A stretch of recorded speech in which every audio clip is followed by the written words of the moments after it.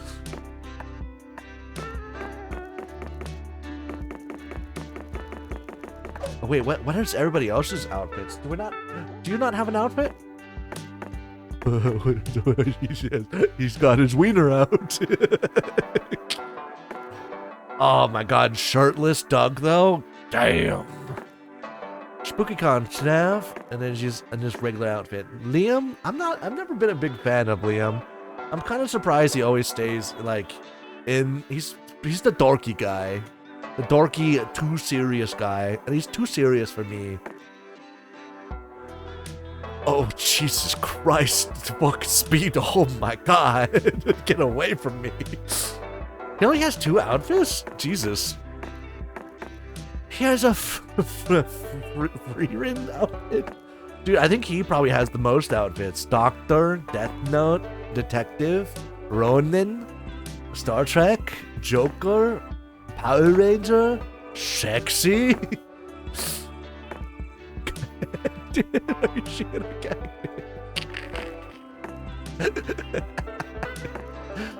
Her sleepy outfit is so cute though. I love it. Oh, its shoulder pads are ripping through it. Oh, a little staff outfit. Oh, her hair's up. Sick. Then we got Zoe. Magical girl Zoe. Oh my God. She only has 2 outfits? I wonder if we unlock more outfits to see. And then we got the staff person that we unlocked. Ah, and then there's these 2. There's him. Oh, we can see a fish. Fish. We can see the narrator. Fish. Scott. That guy, Riz. I didn't like him. I think that was the point. Items? What are items? Do we not have any items? I guess not. Oh, that's cute. You can see all the... Oh, you could take like full screen pictures of all the drawn art. Oh my God, making a thumbnail for this game is gonna be easy peasy. Oh, they got guest art too. Concept art and guest art. Oh, that's so cool. Man, people like April. Oh my God, who's that? Oh, is that the spider guy? Actually, who is that? I can't tell. Oh my God, Nico. Damn. Aw, I like her. I want to see her. I wonder where we can find her. I also like the fox guy. Oh my God, that's so good, dude. Oh wait. I wonder if I can find these artists and like commission them. Brother, I'm gonna be looking up artists now. Oh. Whoa, cool. All right, guys. Oh, hey, cool. Oops, all wizards. Oh my God, there's a checklist for every single outcome for both sides. That's crazy. Jesus. I would hate to be a completionist for this game. Oh, that's insane, actually. Oh, there's 2 failures and 2 successes on Nico's cosplay. Alright, guys. Like I said, happy Valentine's Day, and thank you for hanging out with me on Valentine's Day, dating some monsters. Let's send you guys off to somebody else. Let's send you Pia.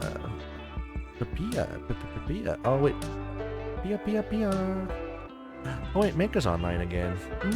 Pia, Mega. Ah, there's a couple of people I want to raid into. Ooh. I don't think I've. Well, should I? I never know if it's like polite or not. It's such a weird thing to think about. If it's polite or not to raid into a collab. I feel so weird about it. I don't know. Valentine Slimes playing Nikke with eye tracker. Ew.